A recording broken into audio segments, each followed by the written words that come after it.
Selamat datang kembali Intan. Bagaimana harimu sejauh ini? Apakah kamu beristirahat dengan cukup? Jujur Bu, belakangan ini saya kurang tidur. Sering belajar tiap malam. Tetapi besok paginya saya kurang fokus Bu di kelas. Jadi kamu sudah berusaha belajar dengan keras, tapi kamu malah kelelahan dan kurang fokus. Iya Bu, seperti lingkaran gak ada ujungnya. Kalau saya berhenti belajar, saya takut nilai turun. Tapi kalau saya paksakan, saya malah gak bisa menyerap materi. Itu situasi yang berat ya. Kamu berusaha keras tapi tetap merasa gagal. Iya Bu, kadang saya sampai mikir, apa saya memang gak sepintar teman-teman saya? Intan, boleh Ibu jujur? Kamu bukan tidak pintar. Dari cerita-cerita sebelumnya, Ibu justru melihat kamu punya kemauan belajar yang besar. Yang mungkin terjadi sekarang adalah kamu belum menemukan cara belajar yang sesuai dengan dirimu. Maksud Ibu, cara belajar saya mungkin yang salah, bukan sayanya. Betul, kadang bukan soal pintar atau tidak, tapi soal bagaimana kita memproses informasi. Setiap orang punya gaya belajar yang berbeda. Ada yang lebih mudah memahami lewat mendengar, ada yang lewat menulis, atau lewat praktik langsung. Iya Bu, saya merasa kalau hanya mendengar guru bicara, saya cepat lupa. Tapi kalau saya menulis ulang atau menggambar diagram, saya lebih ingat. Menarik sekali ya. Itu mungkin artinya kamu punya kecenderungan visual kinestik, Intan. Mungkin kita bisa bahas lebih lanjut nanti ya. Intan, Ibu ingin memastikan satu hal. Sebelum kita lanjut, apakah kamu merasa nyaman berbicara di ruangan ini? Untuk sekarang, iya Bu. Dulu waktu pertama kali datang, saya rasa takut banget. Tapi sekarang rasanya seperti berbicara dengan orang-orang yang betul mendengarkan saya. Terima kasih sudah berkata begitu. Ibu senang kamu sudah merasa aman. Karena dalam konseling, rasa aman itu penting. Tanpa itu kita sulit untuk jujur pada diri sendiri. Saya juga baru sadar, selama ini saya sering pura-pura kuat, padahal dalam hati saya capek banget Bu. Kamu sudah menahan banyak hal sendirian ya? Iya Bu, saya nggak mau bikin orang tua khawatir. Jadi setiap kali gagal saya diam saja. Tapi rasanya sesak seperti mau meledak. Ibu bisa merasakan betapa beratnya itu. Tapi kamu tahu Intan, menangis atau mengeluh bukan berarti kita lemah. Kadang justru itu tanda kita sedang berani menghadapi kenyataan. Iya Bu, saya baru sadar itu. Tidak apa-apa sedih Intan, sedih itu bagian dari proses penyembuhan juga.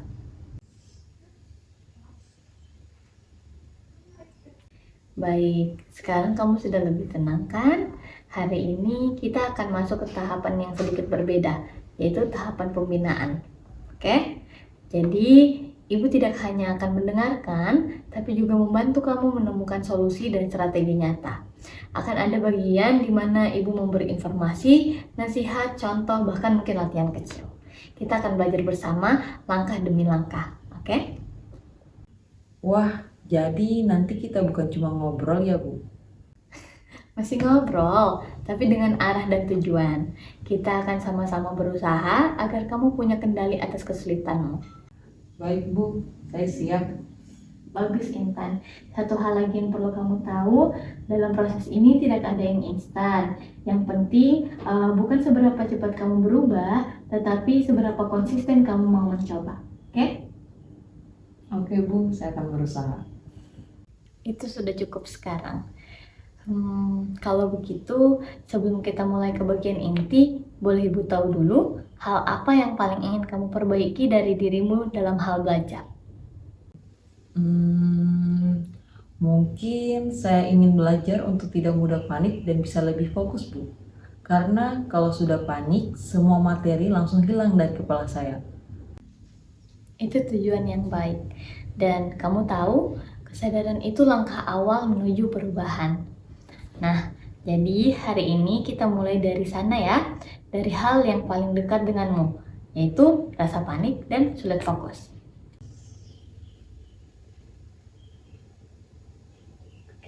Nah, kalau kamu sudah siap, kita akan masuk ke bagian yang pertama. Ibu akan menjelaskan beberapa hal penting tentang mengapa kesulitan belajar bisa terjadi. Nanti di sana kita akan cari tahu cara mengatasinya bersama. Oke? Baik, Intan. Tadi kamu sempat bilang bahwa kamu sering panik dan sulit fokus saat belajar ya? Iya Bu, apalagi kalau waktunya mepet atau guru menjelaskan cepat. Kepala saya seperti penuh, tapi kosong di waktu yang sama. Saya ngerti. Hal seperti itu cukup umum terjadi, terutama saat beban belajar meningkat. Tapi kamu tahu enggak, Intan? Kesulitan belajar itu sebenarnya tidak selalu berarti seseorang bodoh atau tidak mampu loh. Oh iya, Iya, kadang kesulitan belajar muncul karena beberapa hal. Bisa jadi cara belajar, kondisi lingkungan, atau kesiapan psikologis. Misalnya, ketika seseorang belajar dalam keadaan cemas, otak bagian depan yang berfungsi untuk fokus dan mengingat, jadi tidak bisa bekerja secara optimal. jadi kalau saya cemas, otak saya mau benar-benar susah menyerap pelajaran ya Bu, bukan karena saya malas. Betul, ini bukan soal malas, Intan. Tunggu sebentar ya.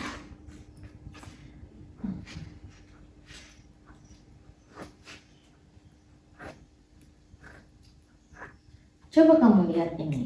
Saat kita belajar dalam kondisi tenang, sinyal otak berjalan lancar, sama seperti jalan tol yang kosong.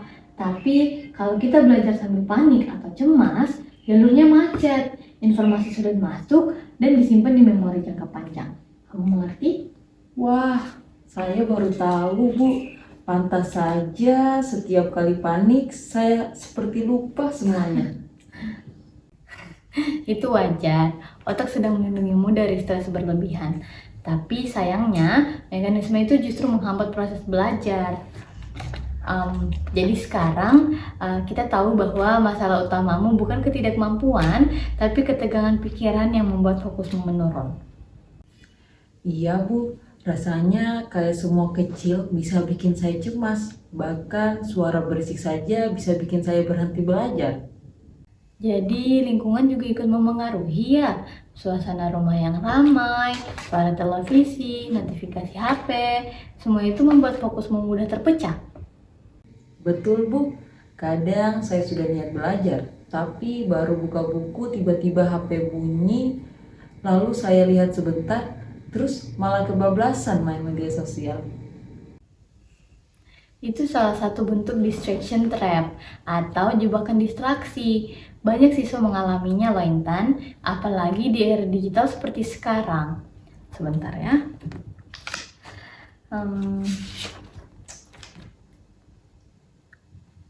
Kuncinya bukan hanya menghindari gangguan, tapi juga melatih otak agar terbiasa fokus pada satu hal dalam satu waktu. Tapi susah Bu, rasanya seperti otak yang gak bisa diam. Jadi kamu merasa sulit menahan dorongan untuk segera bereaksi pada hal-hal di sekitarmu ya, terutama untuk HP. Iya Bu, kadang baru 5 menit belajar, rasanya saya sudah pengen lihat HP lagi. Nah, itu bisa jadi tanda bahwa otakmu terbiasa dengan stimulasi cepat. Media sosial membuat otak kita terbiasa menerima rangsangan instan, suka, komentar, video pendek, dan itu membentuk kebiasaan baru yang disebut short attention span atau rentang perhatian pendek.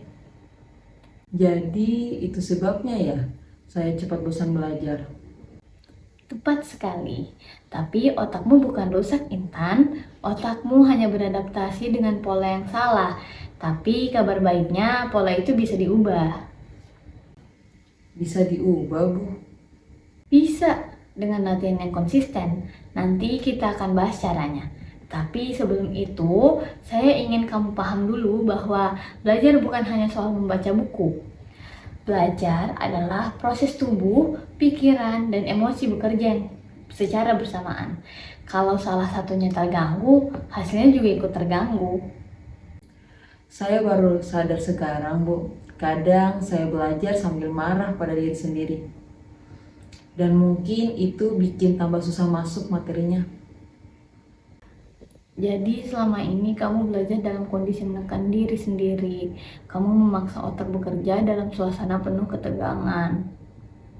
Iya, Bu, saya sering bilang dalam hati, kenapa sih saya bodoh banget? Atau kok nggak bisa-bisa juga? Kalimat itu, Intan, sebenarnya sangat berpengaruh. Setiap kali kamu menyebut dirimu bodoh, otakmu menangkapnya sebagai perintah. Berhenti berusaha. Itulah kenapa motivasimu menurun. Saya nggak tahu kalau kata-kata saya sendiri bisa menyakiti diri saya begitu. Sekarang kamu tahu, dan itu awal yang baik. Mulai hari ini, Ibu ingin kamu perlahan mengganti kata-kata negatif yang lebih realistis dan penuh pengertian. Oke? Saya sedang belajar memahami. Rasanya memang lebih ringan ya, Bu. Betul, kata-kata punya kekuatan. Dan salah satu kunci belajar yang efektif adalah membangun dialog batin yang sehat. Tunggu sebentar ya. Sekarang Ibu ingin menunjukkan sesuatu. Ini hasil riset yang sederhana tentang faktor-faktor yang mempengaruhi prestasi belajar. Bentar ya.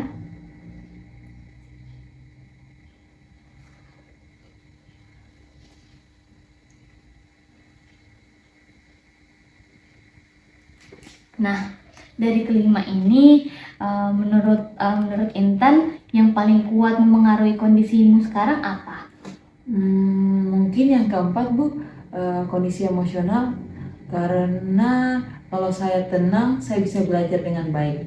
Tapi kalau saya lagi cemas dan takut, semua berantakan. Bagus, Intan, itu observasi yang tepat. Jadi, salah satu fokus kita nanti adalah mengelola emosi sebelum belajar. Tapi ingat, semua faktor ini saling berhubungan. Misalnya, misalnya lingkungan yang nyaman bisa membantu emosional lebih stabil, dan cara belajar yang sesuai bisa meningkatkan motivasi. Ya, Bu, saya sudah mulai mengerti sekarang. Kamu belajar dengan cepat ya, Intan. Itu tanda kamu punya potensi yang baik. Hanya saja kamu memang butuh panduan untuk mengarahkannya.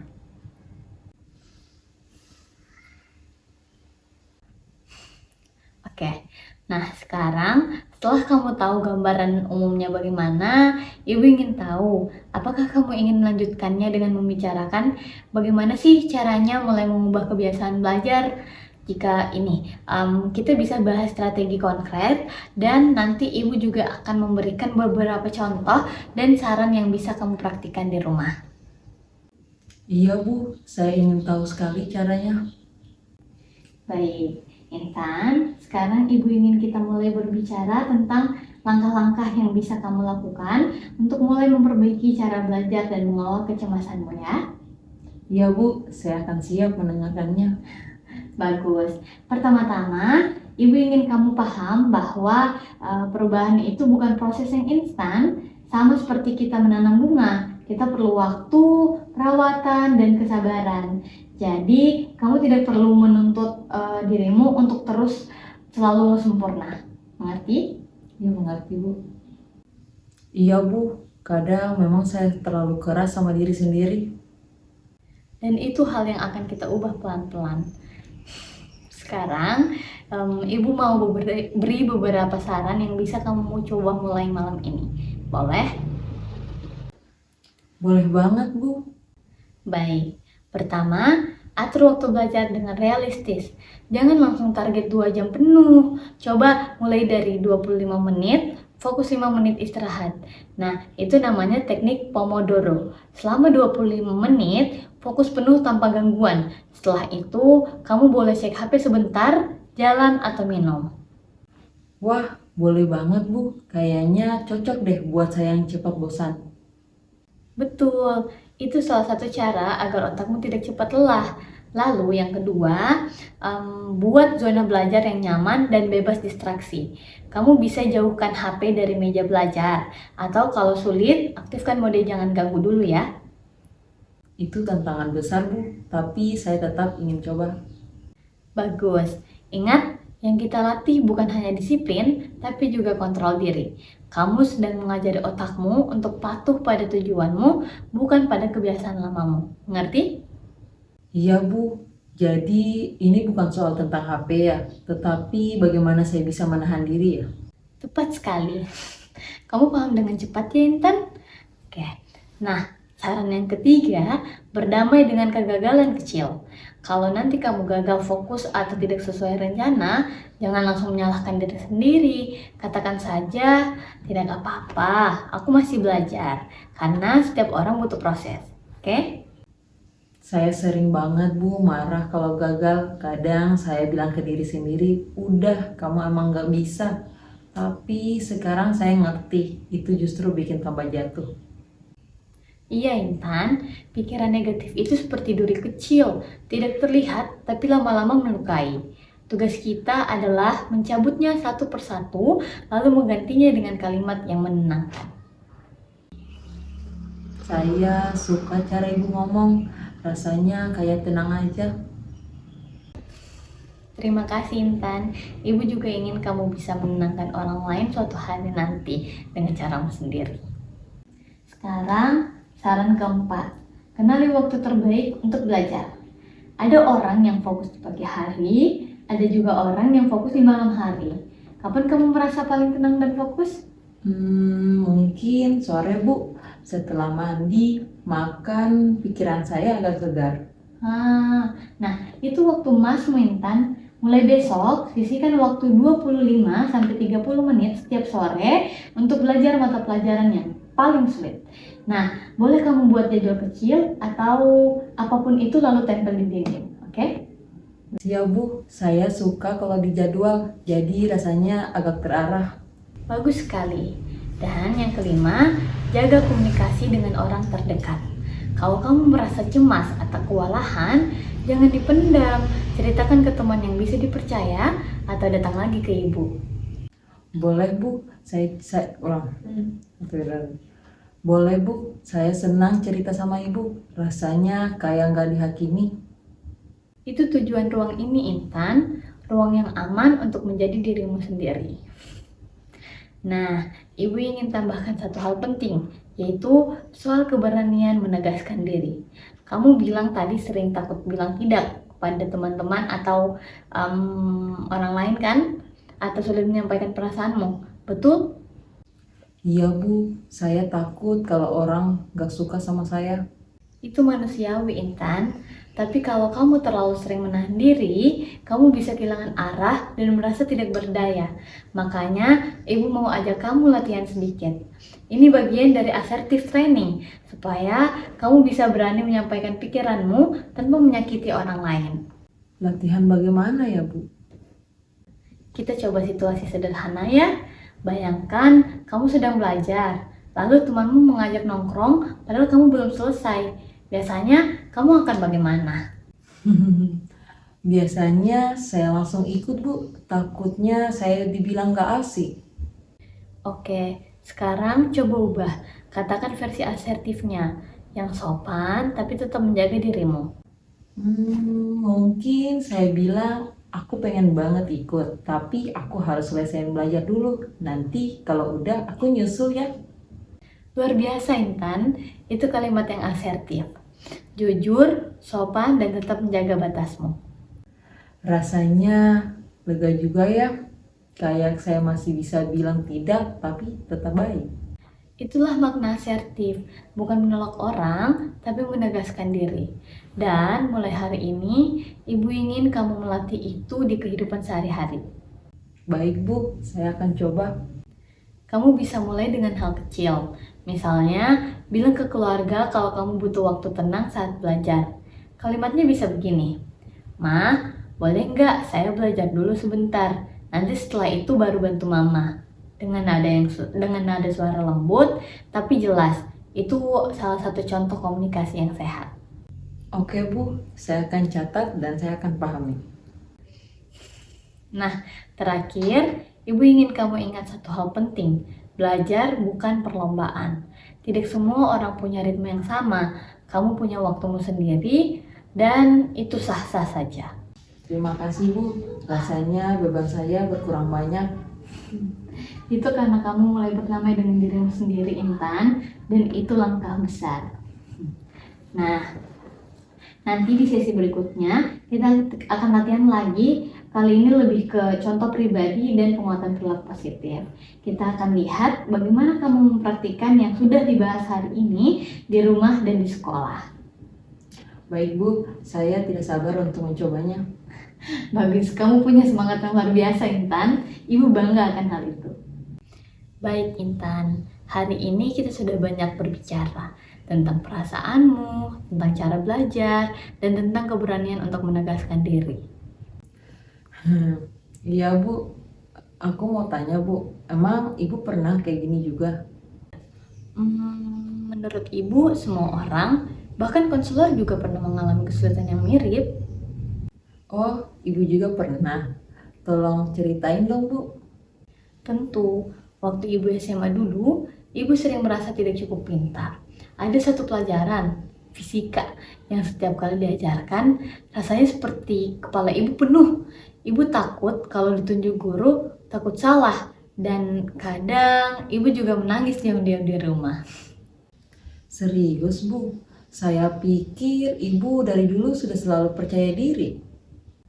Tidak juga, Intan. Dulu Ibu juga butuh waktu lama untuk menerima bahwa tidak apa-apa jika saya tidak menguasai semuanya dengan cepat. Yang penting, Ibu tidak berhenti mencoba. Dan yang paling membantu waktu itu adalah dukungan dari guru bimbingan Ibu.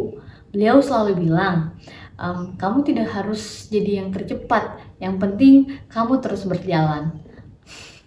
Dan kalimat itu Ibu bawa sampai sekarang. Kata-katanya sama seperti Ibu bilang saya pada hari ini. Iya, karena Ibu percaya setiap orang butuh diingatkan bahwa mereka punya nilai. Dan kamu, Intan, punya potensi yang besar. Kamu hanya perlu percaya sedikit lebih lama pada prosesmu sendiri. Nah, coba Intan, kalau kamu melihat dirimu di cermin sekarang, apa yang kamu lihat?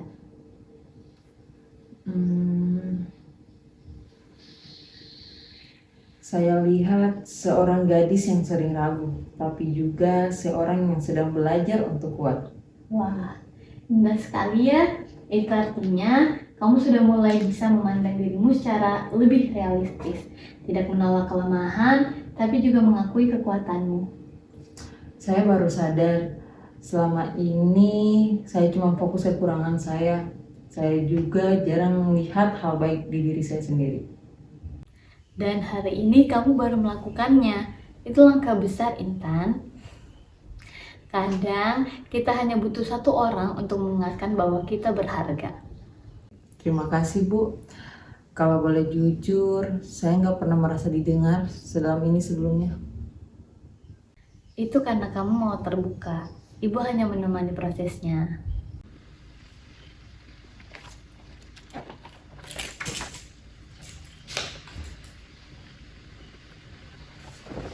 Coba lihat ini, Intan.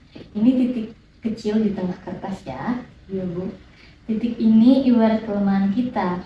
Sekarang lihat, di sekelilingnya masih ada begitu banyak ruang putih yang kosong. Ruang itu adalah hal-hal baik yang kita punya. Niat, keberanian, kemampuan bertahan, kebaikan hati, dan lain sebagainya. Sayangnya, banyak orang yang hanya fokus ke titik hitamnya, sampai lupa kalau lembaran dirinya jauh lebih luas daripada itu. Saya merasa banget Bu. Selama ini saya cuma lihat titik hitam itu. Saya lupa kalau saya juga punya sisi lain yang bisa tumbuh. Itulah kenapa hari ini Ibu ingin kamu menulis lembar putihmu. Buat catatan kecil tentang hal-hal baik yang kamu miliki, sekecil apapun itu. Jadi bukan cuma belajar tentang pelajaran sekolah ya Bu, tapi juga belajar tentang diri sendiri. Tepat sekali. Dan itu inti dari konseling, membantu seseorang mengenal dirinya agar bisa melangkah dengan lebih yakin. Intan, kamu sudah menunjukkan keberanian luar biasa hari ini. Kamu berani jujur, kamu berani sedih, dan kamu berani mengakui perasaanmu. Itu bukan kelemahan, itu kekuatan. Saya nggak pernah dengar orang bilang saya berani sebelumnya Bu. Biasanya mereka bilangin saya penakut atau lemah. Mereka mungkin belum melihat dari sisi yang benar. Orang yang berani datang ke ruang konseling dan membuka diri itu bukan penakut, itu pejuang. Mulai sekarang, Ibu ingin kamu menegaskan hal itu pada dirimu sendiri. Katakan pelan-pelan, saya sedang belajar menjadi versi terbaik dari diri saya sendiri. Saya sedang belajar menjadi versi terbaik di diri saya sendiri. Bagaimana rasanya setelah mengucapkannya?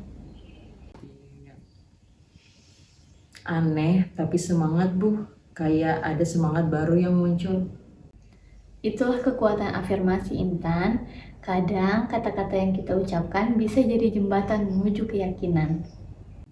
Kamu tahu, dulu Ibu juga punya guru BK yang suka bilang, tugas kita bukan membuat orang berubah, tapi menyalakan lampu di dalam dirinya.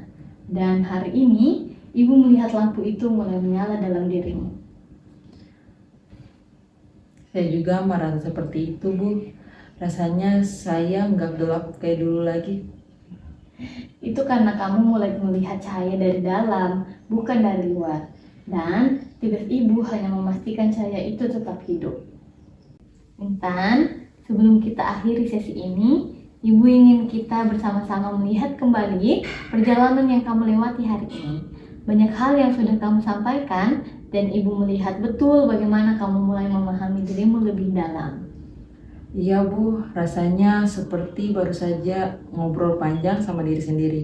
Tapi kali ini didengar bukan dihakimi. Itu kalimat yang sangat indah, dan Ibu senang kamu bisa merasakan itu. Jadi, coba kita simpulkan sedikit ya. Hari ini kamu bercerita tentang kesulitan belajarmu, mulai dari gangguan di rumah, rasa takut bertanya di kelas, sampai beban pikiran yang membuatmu mudah menyerah. Nah, dari itu semua, kita menemukan bahwa akar masalahnya ada pada rasa takut dinilai dan keinginan untuk selalu sempurna. Iya Bu, saya takut banget dibilang bodoh. Saya cuma butuh waktu dan kesempatan buat memahami sesuatu dengan cara saya sendiri Bu. Bagus sekali, itu pemahaman yang sangat penting. Nah, dari pemahaman itu, kita sudah melatih beberapa hal hari ini, termasuk bagaimana kamu bisa mulai asertif dalam mengungkapkan kebutuhanmu. Masih ingat tadi waktu kita roleplay? Ketika kamu bilang, Bu, saya belum paham bagian ini, boleh dijelaskan lagi? Iya Bu, awalnya saya canggung banget ngomongnya. Tapi waktu Ibu bilang ekspresi saya meyakinkan, saya baru sadar kalau ternyata saya bisa juga ngomong tegas tanpa takut. Itu poin penting, Intan. Keberanian kecil seperti itu bisa menjadi pintu perubahan besar. Sekarang, Ibu ingin kamu bantu Ibu menyimpulkan dari sesi hari ini, pelajaran paling berharga apa yang kamu dapatkan. Saya belajar bahwa saya nggak perlu sempurna buat jadi berharga. Saya juga belajar kalau saya boleh merasa takut, tapi jangan sampai takut itu menghentikan langkah saya. Dan saya belajar bahwa belajar itu bukan cuma soal nilai, tapi soal mengenal diri sendiri, Bu. Luar biasa, Intan. Ibu bisa merasakan perubahan yang nyata dalam dirimu dari cara kamu bicara sekarang. Nah, Intan, Ibu ingin kita buat satu kontrak konseling sederhana ya. Tujuannya bukan membebani kamu, tapi jadi bentuk komitmen kecil terhadap dirimu sendiri. Bagaimana? Kamu mau kan? Mau, Bu. Oke, kita buat sama-sama ya. Ibu akan bantu menuliskan, kamu yang isi jawabannya. Coba pikirkan tiga langkah nyata yang akan kamu lakukan minggu ini untuk memperbaiki proses belajarmu.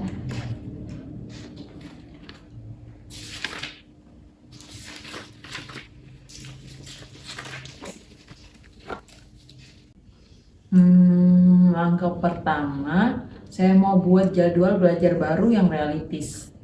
Terus langkah kedua, saya mau mulai belajar di tempat yang lebih tenang tanpa gangguan HP. Dan yang ketiga, saya mau bertanya di kelas minimal 1 kali dalam seminggu. Nah, bagus sekali Intan. Sekarang tambahkan 1 kalimat motivasi untuk dirimu sendiri. Saya tulis, saya belum bisa, tapi saya sedang belajar. Kalimat itu luar biasa. Kamu tahu, itu bukan cuma motivasi, tapi juga bentuk penerimaan diri. Ibu yakin setiap kali kamu baca itu, kamu akan mengingat proses yang kamu lewati hari ini. Iya Bu, saya janji saya akan berusaha. Ibu percaya kamu bisa. Ibu tahu proses ini nggak mudah, tapi kamu nggak sendirian. Kita akan tetap lanjutkan sesi berikutnya untuk melihat perkembanganmu ya. Iya Bu, saya pengen banget cerita nanti kalau saya udah berhasil ngelakuin yang kita tulis di kontrak ini.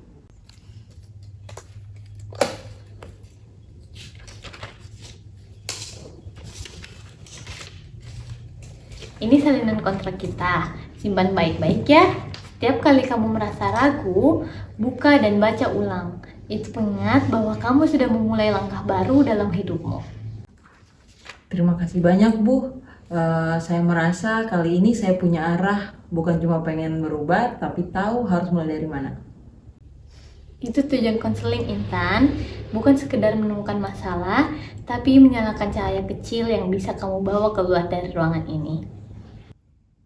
Baik Intan, terima kasih sudah terbuka hari ini ya. Ibu sangat menghargai keberanianmu. Nah, nanti kita akan bertemu lagi minggu depan di jam yang sama ya. Iya Bu, saya nggak sabar buat cerita kemajuan saya nanti.